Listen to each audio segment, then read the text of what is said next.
Man, let me tell you something, the world ain't ready for what just happened. You see, for the longest time, people thought there were only a few countries running the show, pulling the strings, deciding who eats and who starves, who grows and who stays behind.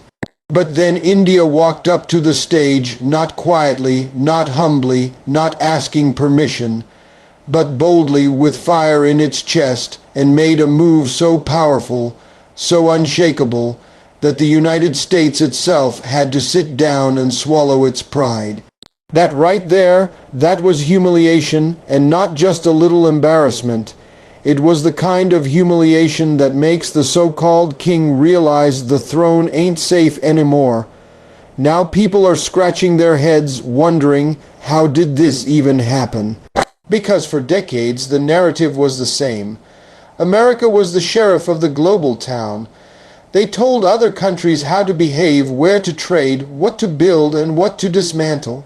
And if you dared to resist, they'd slap you with sanctions, isolate you, or roll up with their military might just to remind you who's boss. But India wasn't having it. India had been patient. It had been listening, learning, watching, waiting for its moment. And when the time came, it made one move so bold, so unapologetic, that it flipped the game upside down. This wasn't some accident. This wasn't luck. This was years of strategy, years of determination, years of saying, we're not just going to survive, we're going to thrive. And here's the truth people don't want to talk about. America thought India would forever remain a follower. They thought India would keep playing second fiddle, always looking up for approval, always waiting for handouts. But India looked at that old script and tore it to shreds. They said, no, we're not going to walk behind you. We're not going to beg for your permission. We're writing our own rules now. And when India did that, the United States realized for the first time in a long time, they weren't in control of the narrative anymore. You see, the bold move wasn't just about power. It was about pride. It was about saying, we're not scared of your sanctions, we're not scared of your lectures, and we sure as hell ain't scared of your threats. Because America has built its empire not just on wealth, not just on military, but on fear. Fear of being cut off, fear of being punished, fear of being left out. And here comes India saying, try it, cut us off, punish us, we'll still rise. And that shook the whole system, and here's what makes this so poetic. America underestimated India. They looked at India and saw poverty, population, chaos, noise. They thought, there's no way this country could stand against us. But what they forgot was that India has something no empire can crush: resilience. India has been invaded, colonized, divided, looted, and yet every single time it stood back up. And not only did it stand back up, it stood stronger. You can't shame a nation that's been through centuries of humiliation and still kept its spirit. You can't break a people that learned how to turn struggle into strength. So when India made that bold move, it wasn't just about the present. It was the roar of history. It was centuries of pain, centuries of struggle, centuries of being told you can't, finally answering back, watch us. And that roar was so loud, the United States had to cover its ears. Now let's talk about humiliation. America doesn't like to be challenged, doesn't like to be told no. It's used to countries bending, bowing, apologizing. But India didn't bow. India didn't apologize. India stood tall and said, we'll do what's best for us, and you'll just have to deal with it. That right there is humiliation for a superpower, because power isn't just about weapons or money, it's about control. And when you lose control, even over one country, the illusion of your dominance starts to crumble. That's what happened here. America realized the world was watching, and the world was saying, if India can stand up, maybe we can too. You see, humiliation spreads faster than respect. Respect you gotta earn. Humiliation, one bold moment, one fearless decision, and suddenly the mask slips off the giant. Suddenly everybody sees they're not untouchable. India showed the world that the emperor ain't wearing clothes, and now people are whispering, if India can do it, why not us? That's the real humiliation, the ripple effect. And let me tell you something else. America prides itself on being the leader of democracy, the moral compass, the example. But when India stood up, it did so not by copying America's script, but by following its own path. India didn't need to prove its democracy by looking like the West. India didn't need to prove its strength by starting wars. India's move was bold because it was independent. It was rooted in its own interests, its own people, its own culture. That's what hurt America the most. It couldn't be spun as an act of dependence. It couldn't be twisted into a narrative of we allowed it. No, this was India saying, we did it because we chose to. That's a slap in the face of every superpower that thought they held the leash. Now, I want you to picture the boardroom in Washington, leaders sitting around, staring at each other, asking, how did we let this happen? They're used to playing chess, moving pawns around, but suddenly India flipped the board. That room wasn't filled with confidence. It was filled with panic, because humiliation is not just about losing. It's about losing in front of everybody. The whole world saw it. Allies saw it. Rivals saw it. The people America thought it could lecture saw it. And once you're humiliated on the global stage, it's almost impossible to hide the bruise. And make no mistake, India's bold move wasn't the end, it was just the beginning. Because once you've tasted freedom, once you've tasted the power of saying no, you don't go back. India unlocked something that cannot be reversed. And now every single time America tries to pull its old tricks, India will remind them, you tried before and you failed. You tried to corner us and we stood taller. You tried to shame us and we came out stronger. That kind of confidence is deadly for a superpower that relies on intimidation. The world is shifting and the United States knows it. It's like being at the top of the hill and suddenly hearing footsteps getting louder behind you. You turn around expecting some small challenger, but instead you see India won.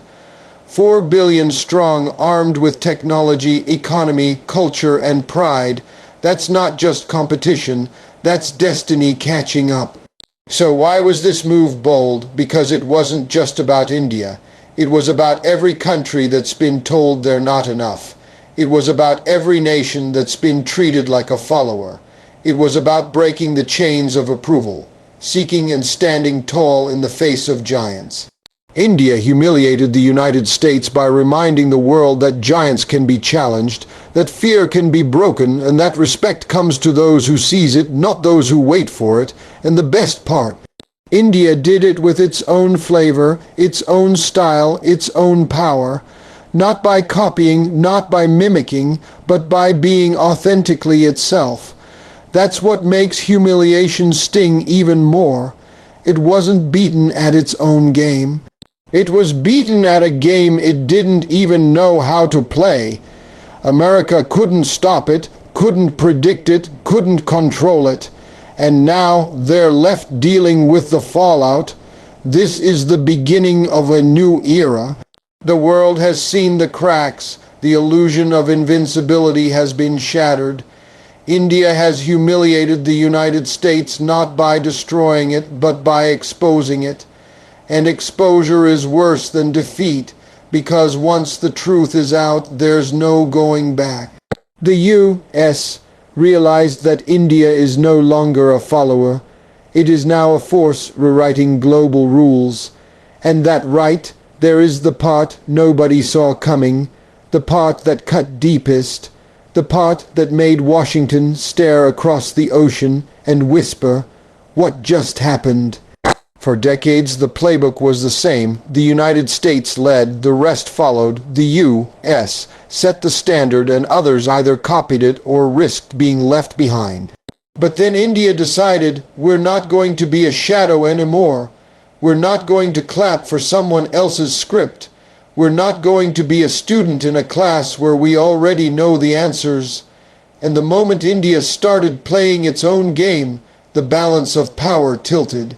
Because let's be honest, America has built its dominance on perception as much as on reality. It's about the image of being in charge, the aura of being the country everybody looks to. They don't just want to be powerful, they want to be admired, feared, and obeyed. That's why humiliation hurts them so much. And India's boldness wasn't just an act of independence. It was a message to the world that you don't need to copy anyone to succeed.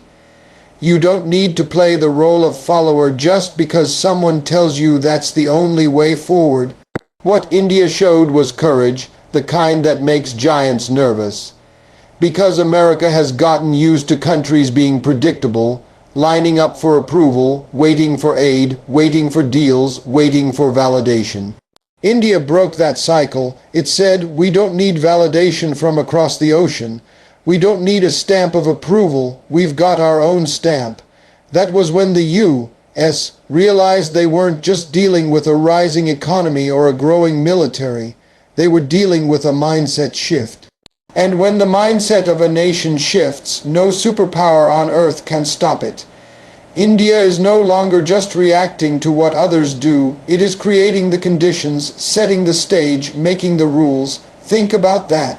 For a long time, India was part of the system built by others. Now it's building systems of its own. Whether it's in technology, trade, defense, or diplomacy, India isn't waiting for someone to hand it a chair at the table. It's building a whole new table. And the world is starting to sit at it. That's the kind of transformation that leaves Washington fuming, because it's not just about one decision. It's about the future being rewritten without America holding the pen. And when you're used to holding the pen, when you're used to being the author of the world's story, and suddenly someone else starts writing, you don't just feel threatened, you feel exposed. Because the truth is, America's dominance has always relied on others believing they needed direction. India shattered that belief. India proved that a nation could chart its own course and not only survive but thrive. That's a dangerous example for a superpower that wants to keep everyone in line. What makes this even more humiliating for the United States is the scale of India's influence. We're talking about 4 billion people, an economy roaring forward, a military that's not just defensive but increasingly assertive, and a diaspora shaping the world's biggest corporations. When a nation of that size, that talent, that ambition decides it's not going to follow anymore, you don't just lose a partner, you lose the illusion of control over the future. And that illusion, once broken, can't be glued back together. America realized India was rewriting the rules when its old tactics stopped working. Pressure didn't work, threats fell flat, sanctions India found other ways, lectures ignored. They threw everything in their toolbox at India, and India just brushed it off like dust on its shoulder. That's when Washington had to sit back and admit, this isn't the India we thought we could manage. This isn't the follower we used to know. This is something new. That's humiliation because it forces a power to admit its old dominance doesn't fit the new world. India is showing that the world doesn't have to move in one direction anymore. That's the essence of rewriting the rules. It's not just about saying no, it's about saying, here's another way. India is making trade deals on its own terms, forming partnerships that aren't one-sided, and building technology that doesn't depend on being spoon-fed. And every time it does this, it chips away at the old system America built, a system where everything ran through Washington first. Now, countries are watching India and thinking, if they can carve their own path, so can we. And you want to know why this terrifies the U, more than anything because India isn't anti-American. India isn't trying to destroy America. India is simply proving that you don't need America to rise, and that right there is worse than an enemy. It's a rival success story, because an enemy you can fight, but a rival you can't stop without admitting weakness. That's what the U.S. is wrestling with now. How do you deal with a country that refuses to play second fiddle but isn't interested in playing the villain either? How do you handle a nation that isn't afraid of you but also isn't dependent on you? That's a new kind of problem, one America never prepared for. Let's talk about influence. For years, America measured its power by how many countries lined up behind it. But now the lineup is looking shaky. Nations are seeing India stand tall, making bold moves, and they're thinking twice about blindly following Washington. Because leadership is no longer about who shouts the loudest. It's about who inspires the most confidence. And India, with its resilience, with its independence, with its ability to balance East and West, is inspiring in ways America can't anymore. Rewriting the rules means no longer playing the old game where power flows from one center.